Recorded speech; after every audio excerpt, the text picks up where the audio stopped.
Okay, so how about we start off by you introduce yourself and the band and just general stuff like that, briefly. Sure. Well, I'm Tyler. I am 1/5 of the band Said the Whale from Vancouver, British Columbia. What should you know about us? We've been around for 5 years, and we tour a lot. That's good. And you guys have a tour coming up as well, right? You guys are going to be here in March in Portland? Yeah, we are. It'll be a third time playing the Backspace, which is a sweet venue because it's all ages, and playing all ages is pretty rare for us in the States because we haven't spent as much time in the States as we have in Canada, so our fan base is pretty small, and it's hard to find all ages venues in cities that are major cities. Yeah, definitely. Is Backspace? I guess it's just hard to. Oh, sorry. Well, we've only been to one other place, so out of those two places, yes, the Backspace is the best. Okay. So, some general band questions. What are your guys' biggest influences musically? Man, it's absolutely impossible to answer that question on behalf of, as a whole. All of us listen to so many different artists and different styles of music, and come from various musical backgrounds. So, I don't really think there's any one influence that unites us musically, but I think that's probably what makes our band, in my opinion, interesting to listen to, because we are all drawing influences from such different places. Mm-hmm. Yeah, you guys do seem to have a wide variety of instruments. I think I heard ukulele in a few songs.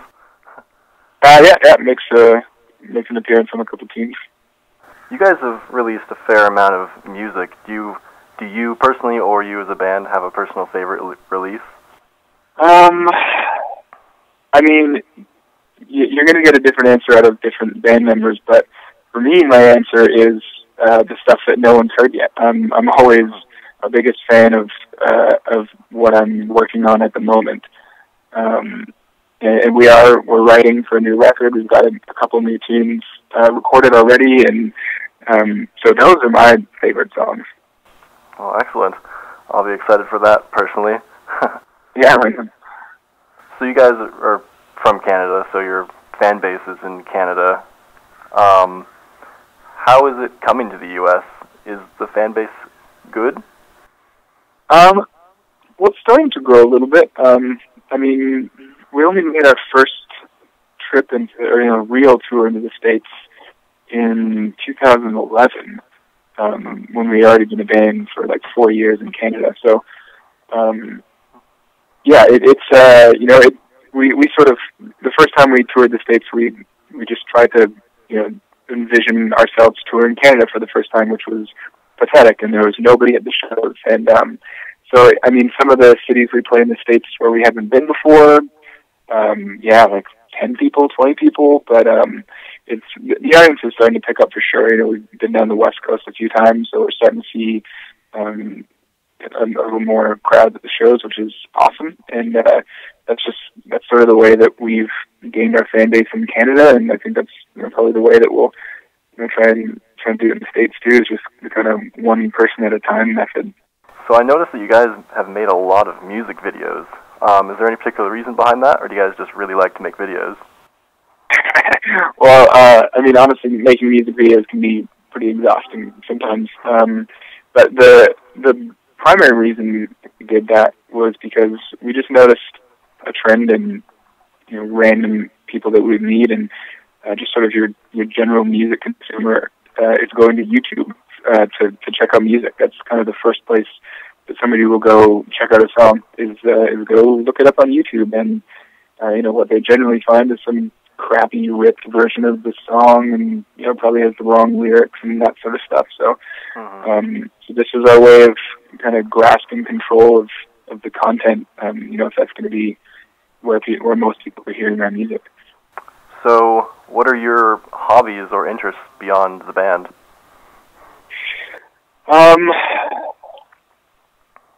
You know what? I'm very focused on music and a little bit obsessed. So it's it's hard for me even sometimes just to get my head out of being in a band. But I'm fine with that. I'm kind of a workaholic in that sense. But if you catch me on a real relaxing day, camping is a huge favorite of mine. Down London, KDUP in BC here. Out you in Oregon, and I've sampled your camping. It's exquisite. Our first tour that we ever did of Canada, we actually camped everywhere. We didn't have one hotel room the whole way. Wow, that's awesome. Yeah, so we're big fans of the tent. Okay. So is playing in the band all of your guys' full-time jobs, or do you guys work anything else for money? A couple of the other members have some part-time jobs when we're not on tour. Myself, I don't. I used to up until very recently, but I'm just sort of trying to focus on music all the time. All right. So do you write any of the lyrics for the band? Yeah, I probably exactly one half of them. Okay. Myself and Ben are the primary songwriters, and we write individually of one another, and kind of do melody and lyrics, and sometimes structure, and then bring a song to the band where it gets flushed out into a real thing. Okay, so when you're writing lyrics, what are some of your things that you put into the song? Like, what do you gain influence from for your lyrics?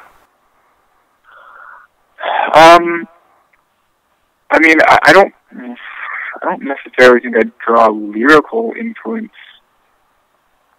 from a lot of people. That's really hard to pinpoint. I could never really give it much thought. I just sort of write whatever I'm feeling in that particular moment.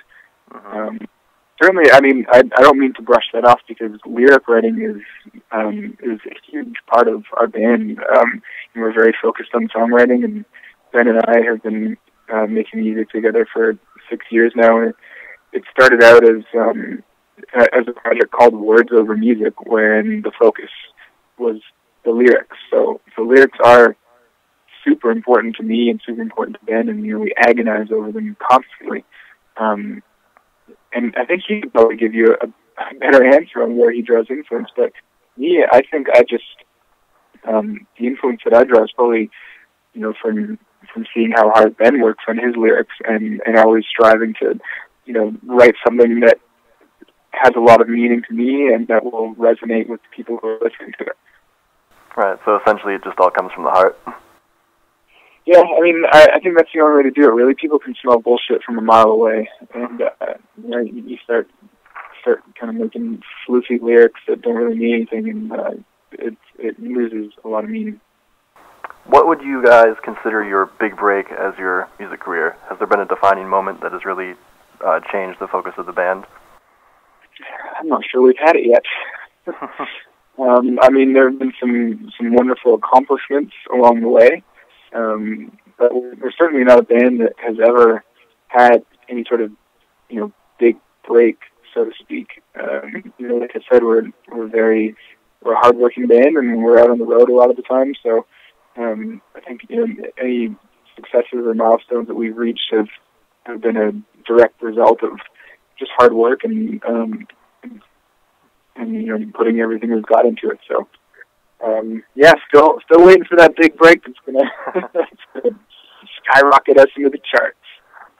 On a kind of similar note, have you guys received any sort of criticism for either being a band or making your music? Not for being a band. I don't think anyone's offended that we're a band, but some people don't like our music, and I think most people, when they don't like something, the natural thing to do is just not listen to it and not really say anything about it. Although there are people whose job it is to say something about it, and they're called reviewers, and they write reviews about your records, and some of the reviews we've gotten have been unfavorable, but that's fine, because it's a matter of taste. So how do you guys deal with that? Do you just kind of take it in stride, or do you build off of it and try to improve yourselves, or just be yourselves? Well, I think a little bit of both. We read everything that is written about us,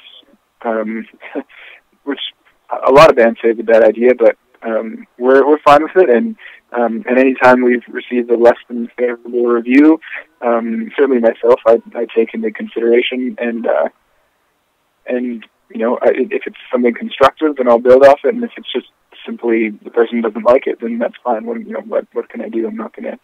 If you're asking, do I sit down and write songs and with the intention of winning over any particular audience, the answer is no. That's good. Okay, so out of all the shows that you guys have played, what was your personal favorite, or what was your personal favorite band to play a show with? Oh, that's really tough. I mean, I can't choose a band. We've toured with so many awesome bands, a lot of great Canadian bands. So I really can't pick favorites. We've been super lucky to get to tour with some of our favorite bands, to be honest.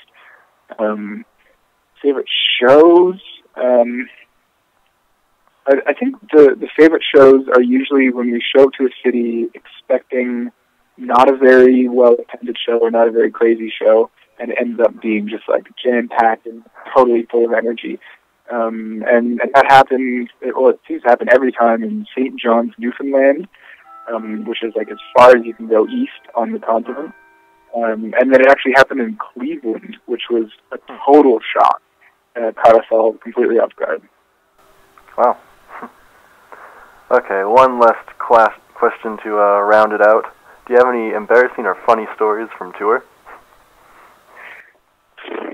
You know what? I have lost all perspective on that sort of thing. When you're on tour, your guard is down all the time. All you can do is, just try and live like a somewhat civilized human being when you're, kind of living in the filth of the tour van and the hotels every night. So I'm sure there are tons of things and situations that, in the context of, someone who isn't in the touring band, may come across as embarrassing and strange, but from my perspective and our perspectives, it's just another ridiculous day driving across the country. so sorry to disappoint on that front, but... Oh, yeah, no problem. Well, I think that about wraps it up. That's all I got, unless there's anything else about the band that you feel is important to talk about. No, yeah, I'm looking forward to Portland. Some of the best food in the country, and really love that venue. So. All right, so you guys like Portland? Oh, it's awesome. Yeah, it's one of those places where I could totally see myself living.